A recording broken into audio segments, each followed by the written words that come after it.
itu motor ya pembuatannya itu tahun 2007 itu. 2007 akhir itu. Ya sekarang udah sampai 15 tahun lah. Itu banyak yang sudah terasa itu ya. Yang pertama itu kan karbonya udah nggak berjalan baik ya. Kemudian apa tangki box olinya itu sudah bocor. Kadang ketika berjalan itu si olinya itu netes kemana-mana gitu kan.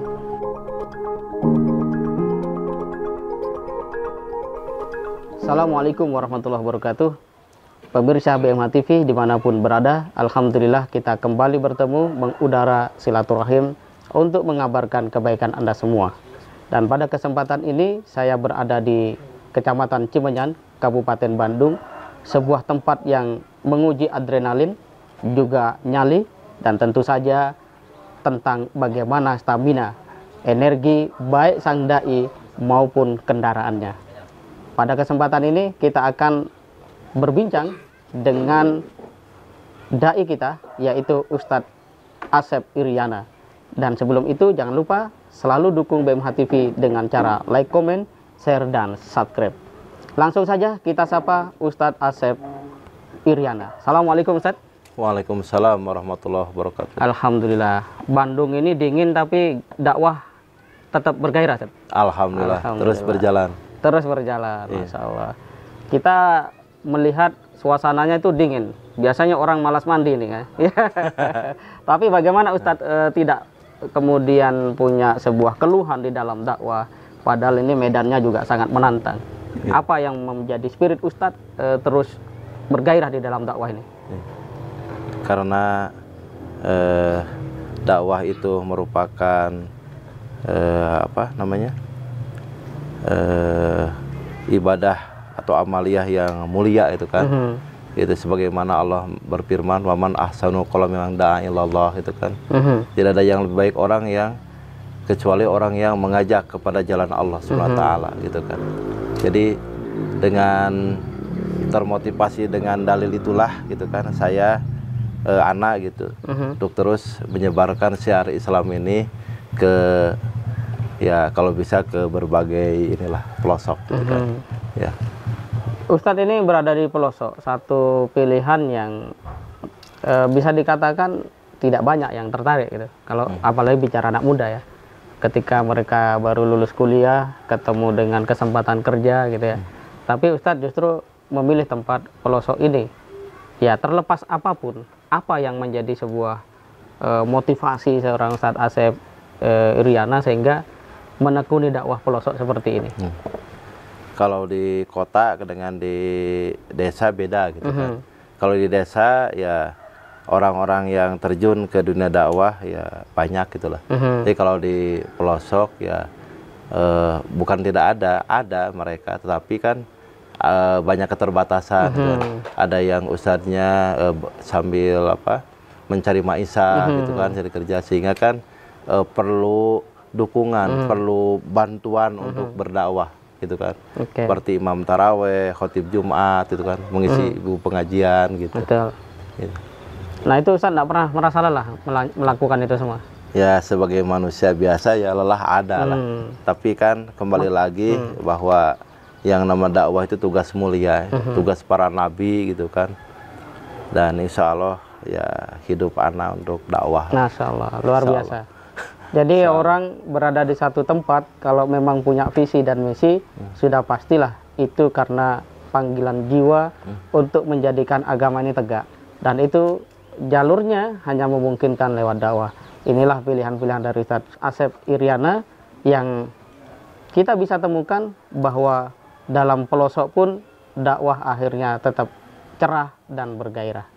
Kita akan bertanya tentang bagaimana seorang Ustadz Asep Iryana ini memulai kesadaran dakwah, kemudian juga bergabung di dalam barisan dakwah yang sinergi dan berkolaborasi bersama BMH.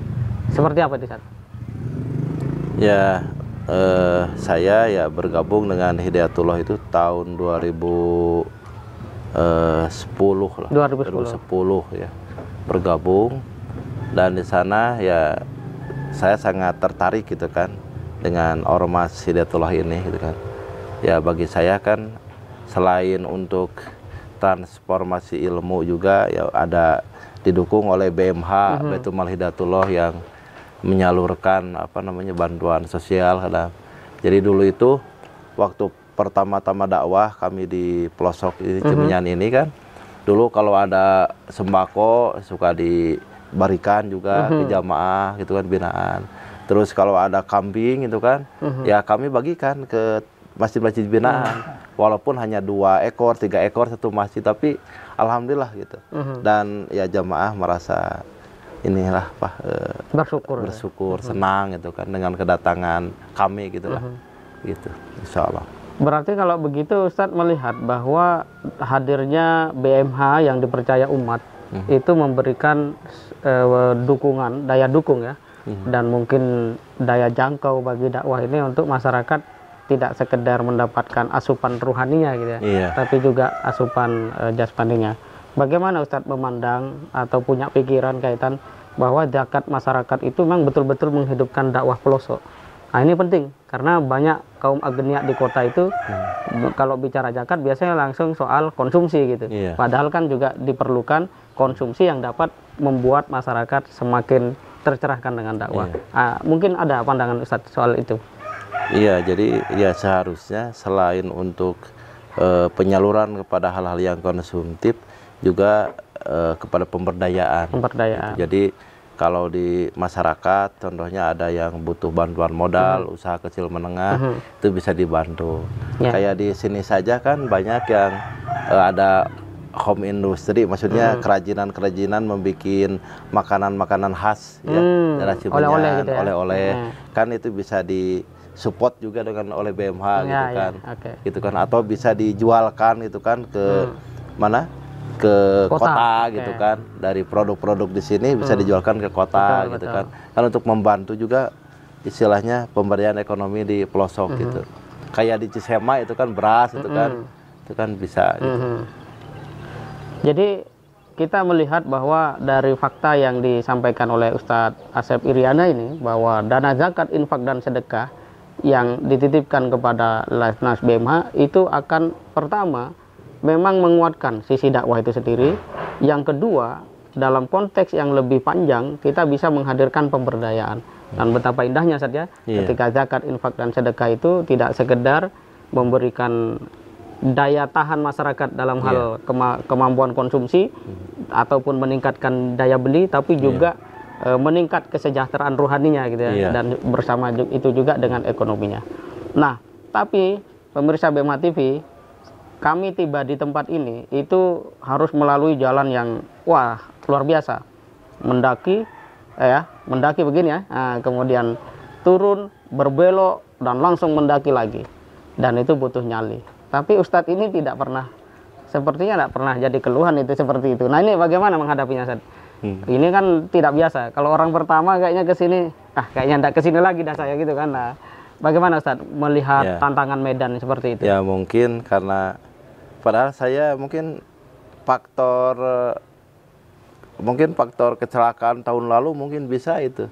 Jadi, untuk berhenti gitu ya? Ya, jadi dulu itu pernah 2007, 2009 itu tabrakan sampai koma itu. Ya Allah. Di ICU sampai 12 hari. Di ruangan biasa 8 hari, ya 20 hari baru ingat itu.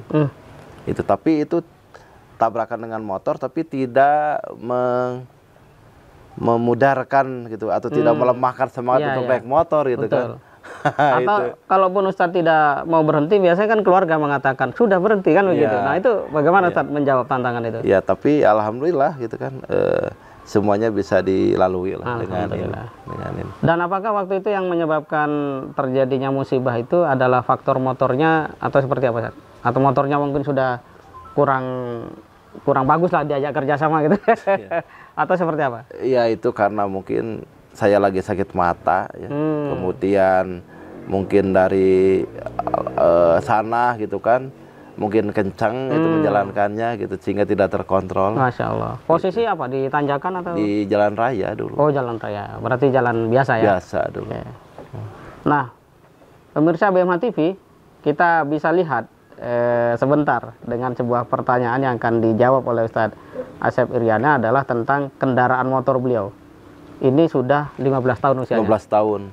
Coba Ustadz diceritakan dengan motor seperti itu apa saja kendala-kendala atau catatan-catatan lah. Itu tapi tidak membuat Ustadz berhenti dakwah. Silakan Ustadz. Itu motor ya pembuatannya itu tahun 2007 itu. 2007 akhir itu. Ya sekarang udah sampai 15 tahun lah. Itu banyak yang sudah terasa itu ya. Yang pertama itu kan apa namanya, karbonya udah nggak berjalan baik ya. Kemudian apa, tangki box olinya itu sudah bocor. Kadang ketika berjalan itu si olinya itu netes kemana-mana gitu kan, gitu. Dan udah ngebul. Jadi kalau digas itu kadang ngebul gitu kan. Jadi bukan motornya lari kencang, tapi asapnya yang banyak gitu. Itu karena luar biasa. Nggak tahu klepnya, nggak tahu pistonnya, itu harus diganti itu. Alhamdulillah. Nah pada hari ini motornya yang diganti, jadi tidak perlu piston baru nih. Iya, alhamdulillah itu. Nah, apa yang bisa Ustadz lakukan nanti dengan motor dakwah yang baru ini, yang merupakan dukungan dari BMH dan YBM Brilian ini? Apa Ustadz? Sehingga nanti Muzaki ataupun mitra BMH juga semakin antusias. Kalau hari ini kita kasih satu motor, kita berharap ke depan tuh bisa 10 motor ya. Sehingga semuanya bisa semakin dinamis ya, semakin efektif di dalam dakwah. Silakan Ustadz. Insya Allah mungkin ana berazam lah, berniat untuk menggunakan motor itu sesuai dengan peruntukan, karena itu amanah ya untuk berdakwah. Insya Allah ya saya gitu, ana akan lebih giat lagi berdakwah gitu kan, Insya Allah. Dan akan menambah lagi binaan yang baru. Insya Allah. Memperluas jangkauan dakwah. Memperluas jangkauan dakwah. Insya Allah. Luar biasa. Insya Allah. Dan apa yang menjadi niat Ustadz Asep Iryana ini adalah satu hal yang wajar dan lumrah, mengingat beliau juga adalah anggota MUI di Kecamatan Cimenyai, di seksi dakwah. Pas memang. Sehingga beliau adalah seorang dai. Yang pertama adalah dai pelosok, yang kedua beliau adalah dai tangguh ya, karena memang medannya itu tidak mungkin ya disenangi, digeluti oleh orang yang tidak punya visi. Dan yang tidak kalah penting, dia memang secara kapasitas keilmuan itu memang adalah anggota MUI. Kita berharap dan kita doakan mudah-mudahan Ustadz Asep Iryana ini senantiasa diberikan kekuatan oleh Allah Subhanahu wa taala, dijaga dan istiqomah. Ini desa apa Ustadz yang Ustadz selama apa yang Ustadz bina bertahun-tahun ini? Ini alhamdulillah saya telah berdakwah di Kampung Cipurut RW 10. RW 10. Iya, Desa Mandala Mekar, Kecamatan Cimenyan, Kabupaten Bandung. Sejak 2011 sampai ini saat ini. Kalau masyarakat butuh urusan administrasi berarti harus ke Soreang sana? Iya. Wah, itu berapa jaraknya itu? Itu ya sekitar 2 jam lah dari sini. Luar biasa. Kadang-kadang Ustadz berarti kan harus ke sana kan? Iya. Karena juga di MUI kan? Masya Allah. Luar biasa. Perjalanan dan perjuangan panjang dakwah di Kabupaten Bandung. Ternyata Kabupaten Bandung itu bukan seperti yang selama ini dibayangkan orang. Ada pelosoknya juga saja. Ada pelosoknya, dan kalau mau ke Soreang harus lewat kota dulu. Baru nyampe ke Soreang. Masya Allah, luar biasa. Amin. Terakhir Ustadz, apa pesan yang Ustadz ingin sampaikan kepada masyarakat yang memiliki kelebihan harta agar mereka tidak puyeng? Nah, puyeng akhirnya punya uang hanya ke tempat wisata gitu kan, atau hanya mikirin hal-hal yang sebenarnya itu kalau didonasikan atau dimaksimalkan untuk dukungan dakwah itu akan menggerakkan banyak kebaikan masyarakat di kampung. Silakan Ustadz. Ya, ana berharap kepada para agnia yang memiliki kelebihan harta yang diberikan rezeki oleh Allah SWT ya, agar menyisihkan ya sebagian hartanya, sebagian zakat infak sedekahnya untuk diberikan ke Baitul Mal Hidayatullah gitu kan, untuk disalurkan ya kepada mustahik atau yang berhak menerimanya. Di antaranya ya untuk kegiatan fisabilillah, yaitu dakwah untuk mengajarkan syiar agama ke pelosok-pelosok gitu. Itu saja. Baik, terima kasih banyak Ustadz Asep Iryana. Pemirsa BMH TV, inilah ya bincang mulia kita pada sesi kali ini, dan kita bisa temukan dua hal, bahwa di dalam upaya untuk membangun masyarakat atau umat yang berdaya, kita butuh untuk sama-sama menguatkan dakwah. Dan di dalam dakwah itu ujung tombaknya adalah dai. Dan dai yang ada di pelosok-pelosok itu seringkali memang tidak direkam oleh media, tidak banyak kamera yang memotret wajahnya, apalagi kiprahnya. Tetapi insya Allah bersama Lembaga Milih Zakat Nasional BMH, kita akan sama-sama membantu mereka yang menolong agama Allah di pelosok-pelosok, di tempat yang sunyi, dan mereka terus berdedikasi untuk umat bangsa dan negeri ini. Yang kedua, kita bisa melihat bahwa sesungguhnya program dakwah di pelosok-pelosok juga memungkinkan hadirnya sinergi baru untuk kebaikan berupa pemberdayaan masyarakat. Terlebih di Cimenyan ini disampaikan tadi oleh Ustadz Asep Iryana bahwa sudah ada sebagian masyarakat yang melakukan upaya pemberdayaan dengan home industry. Tentu ini menjadi sebuah peluang untuk sama-sama kita kuatkan, sehingga apa yang disebut dengan keadilan sosial bagi seluruh rakyat Indonesia, kita juga bisa bantu bersama-sama untuk pemerintah bisa mewujudkannya. Kita jumpa lagi pada bincang mulia yang akan datang. Terus dukung channel BMH TV yang cerdas menggerakkan dengan cara like, comment, share, dan subscribe.